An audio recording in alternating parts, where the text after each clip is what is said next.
অমৃতে গরল, সুখে দুঃখ, প্রণয়ে বিচ্ছেদ, চির প্রসিদ্ধ। মাঝে মাঝে তাহার মনে হয় জগতে সে অনুপমাকে সর্বাপেক্ষা অধিক ভালোবাসে। হবে আমার শ্রাদ্ধ, আর কি হবে? এই হতবাগা মেয়ের জন্যে বৃদ্ধ বয়সে আমার মান গেল, যশ গেল, জাতি গেল। শাস্ত্রেই আছে, স্ত্রী বুদ্ধি প্রলয়ঙ্করী। যখন চক্ষু কর্ণ বন্ধ করে তোমরা আমাকে বলিদান দিলে, তখন এ কথা ভাবলে না কেন?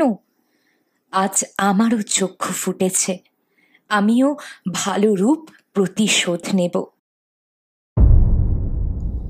চরণে লুটাইয়া পড়িবে, বলিবে আমাকে ক্ষমা করো। পুরো বিষয়টি জানতে গেলে অবশ্যই নিচে দেওয়া লিঙ্কে ক্লিক করুন।